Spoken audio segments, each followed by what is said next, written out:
अगले दिन हम पामा खेड़ी से सुबह सुबह स्नान पूजन वगैरह करके और थोड़ा सा बाल भोग लेकर अपनी परिक्रमा में आगे चल पड़े। यहाँ से सड़क मार्ग से हम जुड़ जाते हैं और सड़क बहुत ही अच्छी सड़क है, हाईवे की तरह है। तो पामा खेड़ी से हम बाई जगवाड़ा एक जगह है जहाँ आश्रम भी है, उस आश्रम तक जाने का प्रयास कर रहे थे। और चूँकि अभी पिछले 5-7 दिनों में, हालांकि जंगल तो अभी भी है दोनों साइड में, लेकिन बीच में सड़क आती है, इसलिए थोड़ी सी सुविधा महसूस कर रहे थे। पिछले 5-7 दिनों से हम जंगलों में पगडंडी के माध्यम से ही चल रहे थे।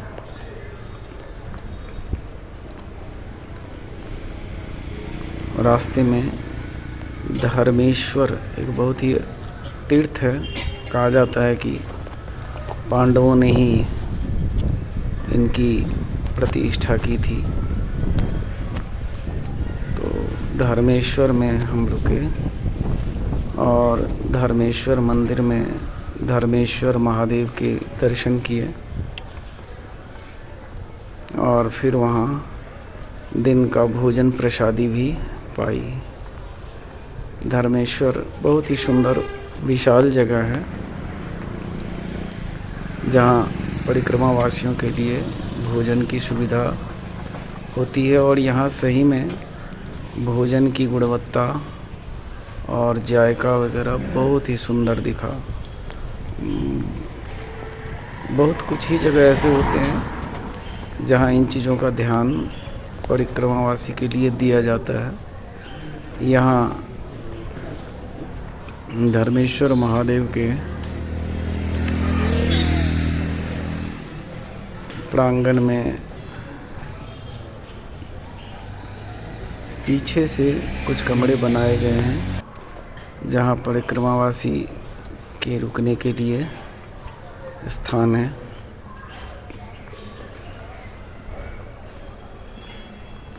यहाँ श्री नंदी महाराज और हनुमान जी के दर्शन के बाद हम सीधे धर्मेश्वर महादेव के मंदिर गए और धर्मेश्वर महादेव और मैया गौरी सभी का दर्शन प्राप्त किया।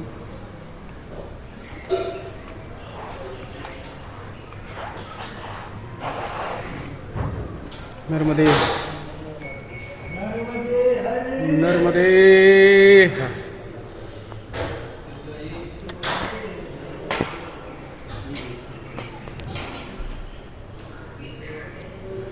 बहुत ही भव्य, बहुत ही सुंदर।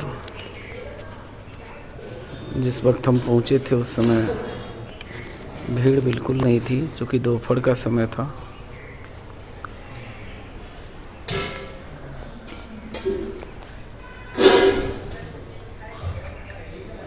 और बाकी सभी मंदिरों में दर्शन करने के बाद हम आश्रम में अपना आसन लगाए। ये सामने आश्रम दिख रहा है बाएं।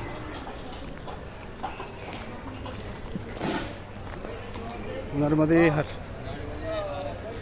यहाँ कुछ परिक्रमावासी जो रास्ते में चलते हुए परिचित हो गए थे, वो पहले से ही वहाँ उपस्थित थे। नर्मदे हर। यहाँ भोजन प्रसादी करने के बाद हम फिर परिक्रमा में आगे की तरफ चल पड़े।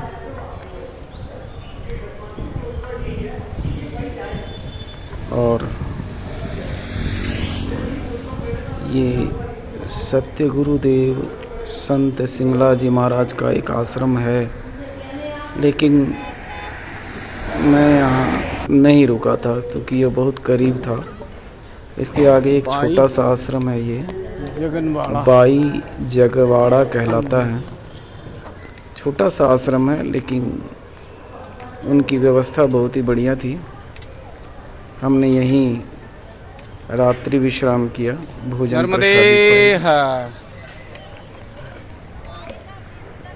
और फिर अगले दिन यहीं से स्नान पूजन करने के बाद कुछ बाल भोग भी प्राप्त किया और वहाँ से अपनी परिक्रमा में आगे बढ़ चले।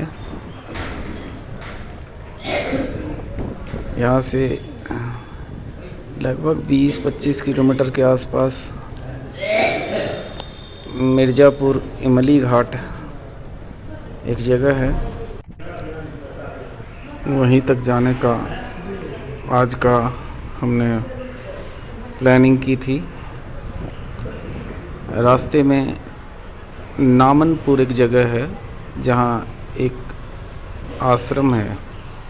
यहाँ कोई मंदिर वगैरह नहीं, लेकिन उस दिन उस आश्रम में एक भंडारा चल रहा था। उस भंडारे में बड़ी प्रेम पूर्वक हम सभी का स्वागत किया गया, जो भी परिक्रमावासी उस दिन गुजर रहे थे।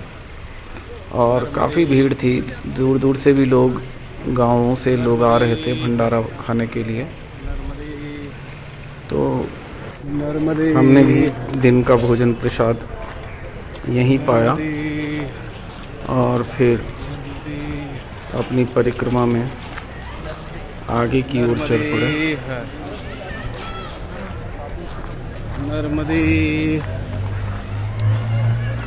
नर्मदे नर्मदे नर्मदे नर्मदे। पूछने पर पता चला कि किसी की परिक्रमा पूर्ण हुई थी, नर्मदा परिक्रमा। इसी के बाद वो भंडारा दे रहे थे। गांव के लोग कोई गए हुए थे नर्मदा परिक्रमा में और उनकी परिक्रमा पूर्ण हुई, तो ये भंडारा उन्होंने अपने गांव में किया था। फिर वहाँ से आगे चलने पर एक दातूनी नदी है। वैसे वहाँ पुल तो बन रहा है कई सालों से, लेकिन अभी तक पुल तैयार नहीं हुआ है। तो यहाँ एक डोंगर चलता है नाव की तरह। इस डोंगर से पुल को पार होना पड़ता है, नदी को पार होना पड़ता है। तो यहाँ सिर्फ 10-10 रुपये वो लेते हैं और ये दातूनी नदी को पार कराते हैं। उसके बाद से फिर कच्चा रास्ता ही मिलता है। हमने भी वहाँ लगभग आधे घंटे पौने घंटे प्रतीक्षा किया, क्योंकि एक बार जब डोंगर उस साइड चली जाती है नाव, तो फिर आने में लगभग आधा पौना घंटा लग जाता है। और ये दातूनी नदी भी जाकर फिर मैया से मिल जाती हैं। तो हमने इसी नाव से इस दातूनी नदी को पार किया।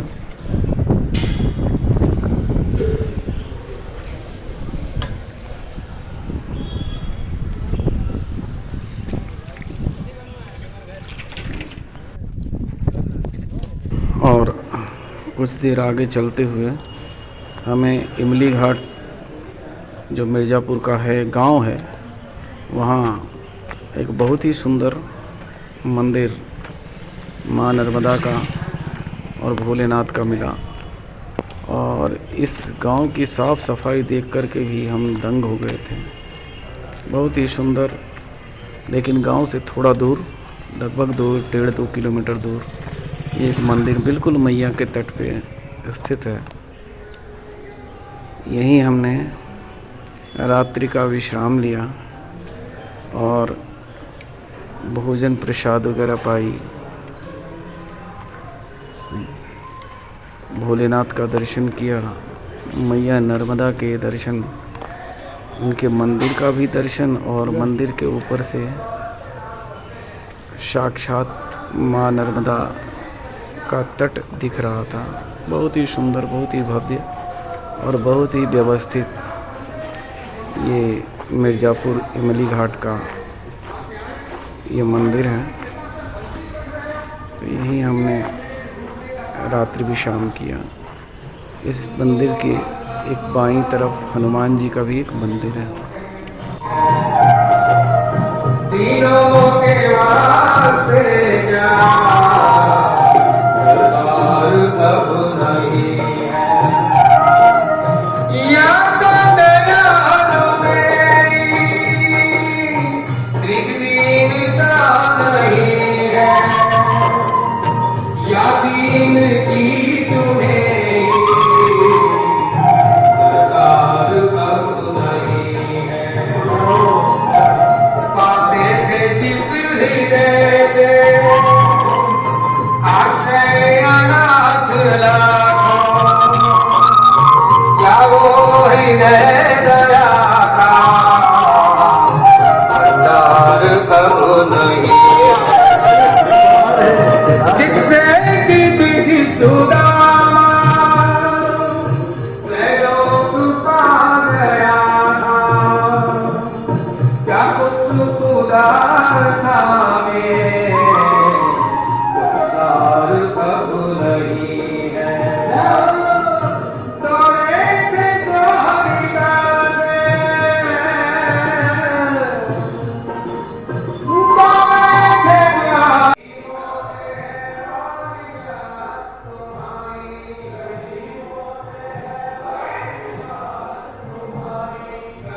अगले दिन फिर से हम स्नान वगैरह करके मंदिरों में पूजन किया और फिर अपने यात्रा में आगे की ओर चल पड़े। आज का पड़ाव बजवाड़ा तक होने वाला था और ये लगभग फिर से 20-25 किलोमीटर का रेंज हो जाता है। इस बीच में श्री काल भैरव जी का मंदिर पड़ता है, तो हमने वहाँ से काल भैरव मंदिर के दर्शन के लिए रास्ता लिया और सबसे पहले ये नर्मदे राजौर एक जगह पड़ता है आश्रम, ये आश्रम है। चल दोपहर में हमने यही भोजन प्रसादी पाई कछु लेना और न देना भोजन प्रसादी के बाद थोड़ा विश्राम भी किया। बाबा जी बड़े सच्चे थे, बड़े मन से उन्होंने भोजन करवाया और फिर हम अपनी यात्रा में आगे की ओर चल पड़े। और काल भैरव का ये रास्ता बिल्कुल मैया के तट पे ही, बट काफ़ी खेत वेत है और ये पगडंडी के माध्यम से हम पहुंचते हैं, लेकिन मैया का साथ साथ दर्शन हमेशा ही होता रहा था। और यहाँ एक छोटा सा एक और नदी आता है जिसका संगम मैया में होता है, तो उस नदी को पार करना पड़ता है और उसे पार करने के लिए वहाँ पीपा पुल की तरह बनाया गया था, ड्रम डालकर नदी में, और ऊपर से टीन का एस्बेस्टर वगैरह रख के रास्ता बनाया गया है। उसी रास्ते से चलते हुए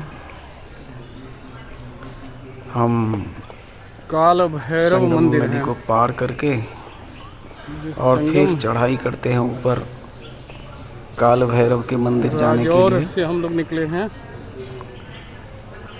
बहुत ही अनोखा अनुभव। और वहीं से ये काल पीपा पुल भैरव पर चलते हुए इतना शोर होता है मैया के तट कि के यूं पास ही मालूम होता है कि कुछ पुल में हो संगम गया, के पास लेकिन ऐसा कुछ भी नहीं था। स्थित है। हम बड़ी रास्ता थोड़ी ढलान उतरने में है और ढलान फिर से चढ़ाई है, लेकिन उतरना बड़ी पड़ सुरक्षित रहा है। तरीके से हम उस पार हो गए तरीके थे। का पुल है, पुल पार करना है, तब जाके फिर ऊपर पहाड़ की चढ़ाई पे काल भैरव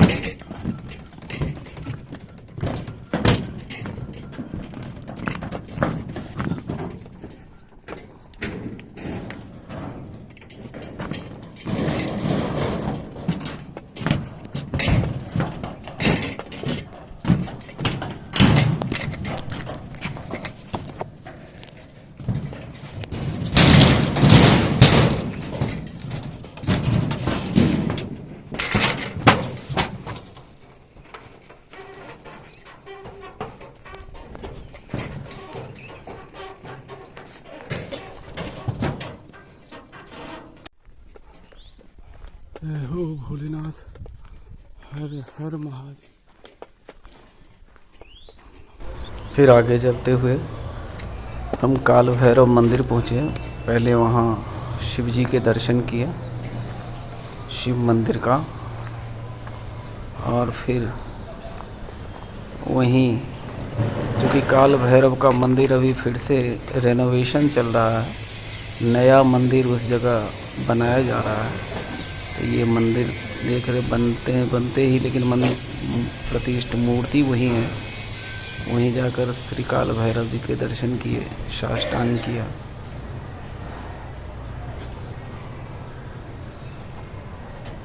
और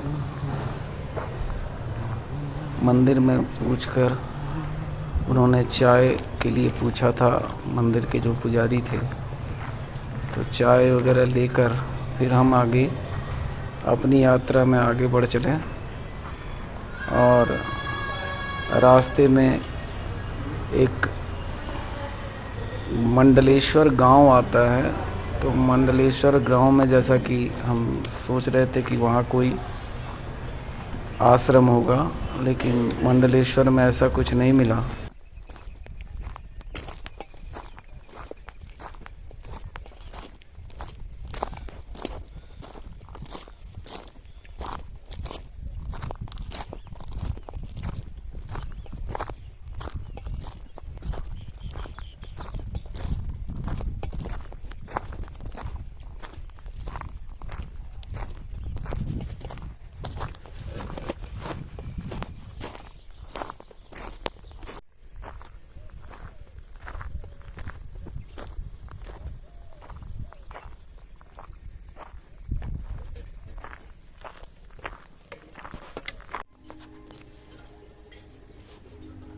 चलते हुए रास्ते में एक बाबा जी कुटी बनाकर रहते थे, उन्होंने चाय के लिए बुलाया, तो फिर हम ना कर सके और बाबा जी के हाथों से चाय का प्रसाद पाया और फिर मंडलेश्वर गांव की तरफ चले। मंडलेश्वर में ये शिव मंदिर तो मिला, लेकिन वहाँ रुकने की कोई व्यवस्था नहीं थी, तो फिर हम मंडलेश्वर गांव है, इसके आगे बजवाड़ा ही जाने का निर्णय लिया। हालांकि शाम हो ही रही थी, वहीं देखना पड़ेगा, से जाना था। नर्मदे हर कि वहाँ आश्रम उपलब्ध है कि नहीं है। नर्मदे हर जय ओम नमः शिवाय।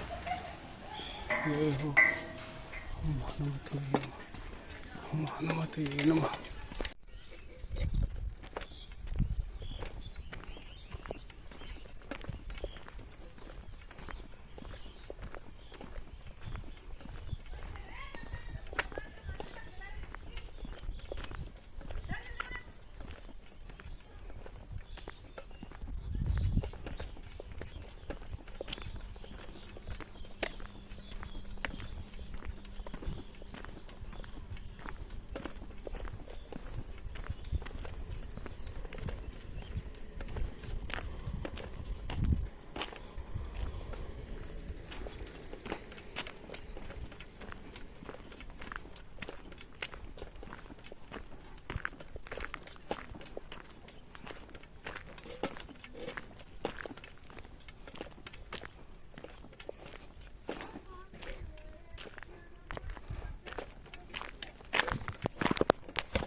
हम मैया के तट के साथ ही चल रहे हैं। ये मंडलेश्वर गांव है। यहाँ हमने सोचा था कि यहाँ कोई आश्रम होगा, लेकिन यहाँ कोई आश्रम नहीं है। तो हमें आगे तट के सहारे चलते हुए हम आगे को जा रहे हैं। आगे लगभग 2.5-3 किलोमीटर के बाद कोई बजवाड़ा गांव है, वहाँ कोई आश्रम है ऐसा सुना। अब देखते हैं, वैसे सूर्यास्त हो चुका है। हमें जल्दी से जल्दी अब अपने लिए कोई आश्रय तलाश करना होगा, क्योंकि अंधेरे में चलना निषेध है। ये देख सकते हैं मैया का तट भी साथ में ही है। फिर वहाँ से लगभग 3-4 किलोमीटर आगे चलकर हम बजवाड़ा तक जा रहे थे और लगभग बजवाड़ा पहुँच ही जाने वाले थे। उसी बीच में एक गृहस्थ का बालक, श्री ओम प्रकाश जी का बालक समर्थ, जो कि 7-8 साल का था, उसने इतनी जिद लगा दी कि आप यहीं रुको, आप यहीं रुको, हमारे घर रुको। अंततः हम आज उन्हीं के घर में शरण लिए और वहीं विश्राम किया, समर्थ के घर में। और उनकी मम्मी और पापा, दादाजी सभी से मिले और उन्होंने वहीं घर के बरामदे के आगे मैंने बाहर में ही आसन लगा लिया। वहाँ एक ट्रैक्टर भी खड़ी थी और फिर रात्रि का भोजन प्रसाद वगैरह फोटो ले रहा हूँ ताकि मैं रखूँगा। वहीं बजवाड़ा गांव के मैं यहाँ समर्थ के घर पाया।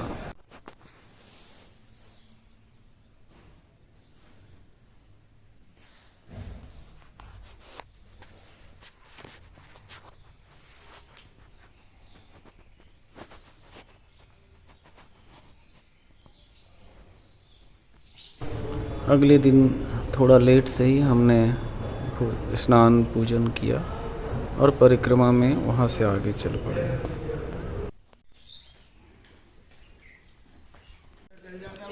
अब हो गया, थोड़ा नेमावर तक पहुँचना है, तो बहुत अच्छी रात भर विश्राम किया और आप लोगों ने बहुत अच्छा देखभाल किया। बस प्रार्थना कीजिए मेरी परिक्रमा पूर्ण हो। हाँ हाँ हाँ, ठीक। नर्मदे हर मैया। नहीं, अभी पी लिया, अभी तुरंत। हाँ, 2 बार हो गया सुबह से। नर्मदे हर।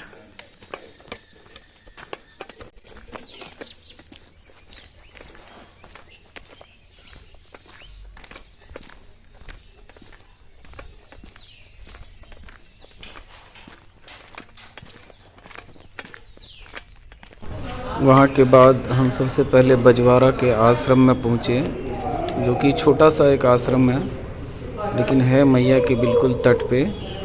और यहीं पे बाल भोग प्राप्त किया।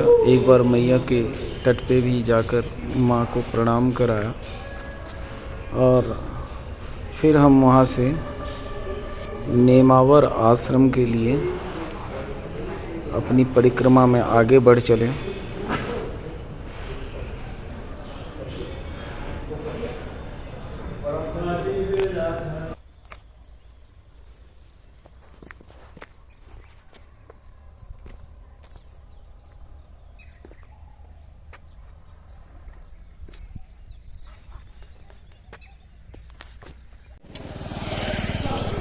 रास्ते में एक छोटा सा आश्रम था, वहाँ चाय और कुछ मुड़मुड़े थोड़ी सी मिले थे, वो बाल भोग पाया। और दोपहर में चलते चलते लगभग 11:30 बजे के आसपास ये यहाँ मैंने बाल भोग पाया।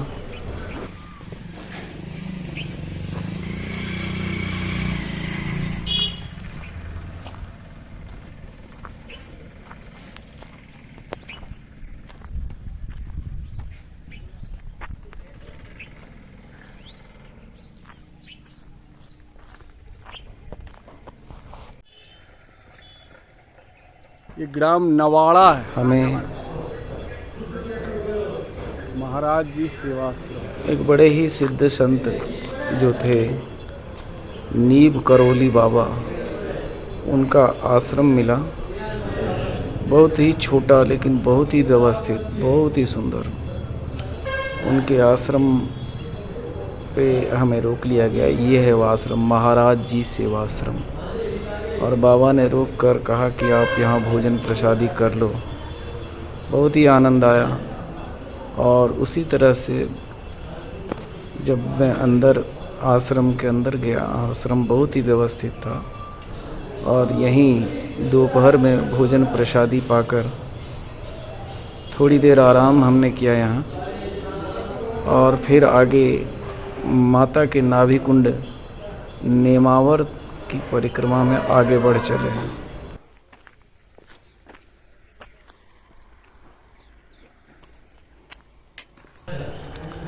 नेमावर पहुंचकर सबसे पहले एक रास्ते में ही महाकाली का मंदिर पड़ता है। मैंने वहां दर्शन करने की कोशिश की, लेकिन दोपहर होने के कारण मैया का मंदिर तो खुला था, लेकिन मूर्ति ढकी हुई थी मंदिर में, तो उनका दर्शन नहीं हो पाया। फिर हम वहां से सिद्धेश्वर आश्रम की तरफ बढ़े। वहाँ जम्मेश्वर बाबा जी का एक आश्रम है। बहुत ही विशाल आश्रम है, लगभग 4-5 फ्लोर का। वहाँ पता चला कि वहाँ नर्मदा परिक्रमावासी रुकते हैं, तो हम वहीं पहुँच गए। सबसे पहले वहाँ इस आश्रम के बगल में ही ऋण मुक्तेश्वर महादेव का मंदिर है, तो हम वहाँ गए और वहाँ ऋण मुक्तेश्वर महादेव के दर्शन किए।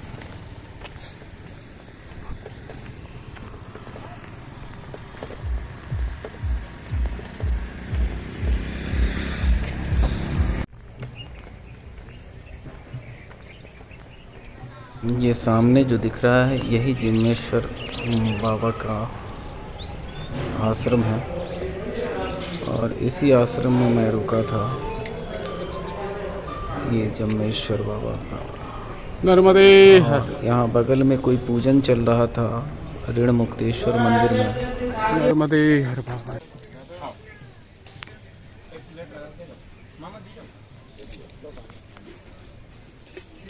वहीं जम्मेश्वर बाबा जी के आश्रम में ये भैरवी सिद्ध माता पहुंची थी और उनकी जटाएं बिल्कुल ज़मीन में घिसट रही थी, विशाल जटा।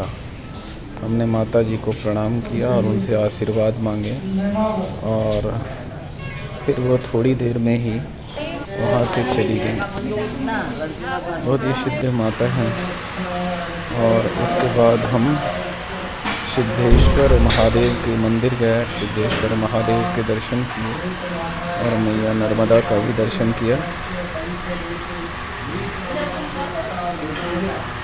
पौराणिक कथाओं के अनुसार सिद्धेश्वर मंदिर का निर्माण पांडवों ने अपने अज्ञातवास के दौरान करवाया था, और जो कि पहचान में आ गया था, लेकिन इन्होंने रात भर में ही इसकी दिशा बदल दी, जिससे वो अज्ञातवास में भी नहीं पहचाने जा सके। ये मंदिर बिल्कुल नर्मदा के तट पे स्थित है, और साथ में मैया नर्मदा का भी मंदिर है। बहुत ही भव्य, बहुत ही सुंदर।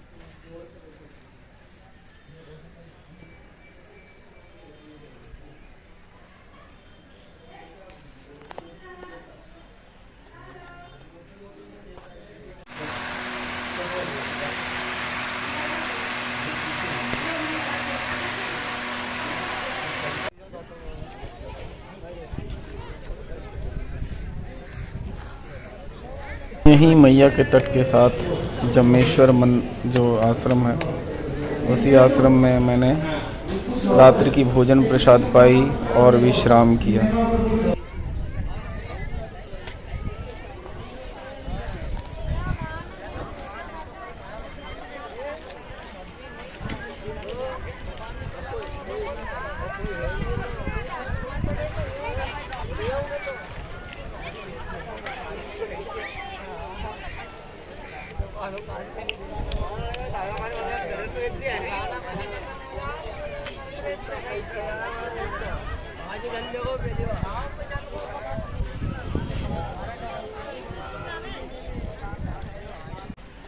अगले दिन सुबह 7:30 बजे हम जम्मेश्वर आश्रम से मैया के तट पे पहुँचे और हम अपने पूजन के सामग्री में हमारी मैया जो चिन्मय हैं उनको भी ले गए थे। मैंने नर्मदा नदी में स्नान किया, तर्पण किया, सूर्य को अर्घ दिया और वहीं मैया को भी स्नान कराया और फिर वहाँ से नाभि कुंड के दर्शन किए। नाभि कुंड ये देखिए सफ़ेद जो दिख रही थी वो मैया की नाभि है, कहा जाता है माँ नर्मदा मैया की वो नाभि है और वहाँ अच्छे तरीके से उस नाभि को संरक्षित भी किया गया है। बीच नदी में, बिल्कुल बीच नदी के सेंटर में आपको एक सफ़ेद जैसी आकृति नज़र आ रही है, वो वही मैया की नाभि है और यह मैया की नाभि का दर्शन बहुत ही पवित्र दर्शन माना गया है। नाभि कुंड है और वहाँ स्नान दर्शन करने के साथ हमने सिद्धेश्वर मंदिर में जाकर पुनः जलाभिषेक भी किया, माँ नर्मदा की नमन भी किए, माँ नर्मदा के मंदिर में पूजा अर्चना भी की और फिर से मैया के तट पर थोड़ी देर बैठा और तट पर बैठने के साथ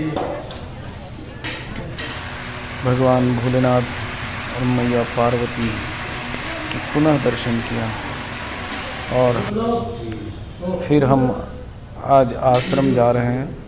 आज दोपहर का भोजन प्रसाद यहीं पाया है और ऐसा लग रहा है कि मेरा स्वास्थ्य थोड़ा ठीक नहीं, इसलिए आज मैं यहीं विश्राम करूंगा और कल जो कि मैया का जन्म दिवस है 25 जनवरी, यहाँ सुबह फिर से स्नान पूजन करने के बाद अपनी यात्रा को आगे बढ़ाऊंगा। देखता हूँ कैसे क्या हो पाता है। माँ नर्मदा को कोटि कोटि नमन, इष्ट को कोटि कोटि नमन, गुरुदेव को कोटि कोटि नमन।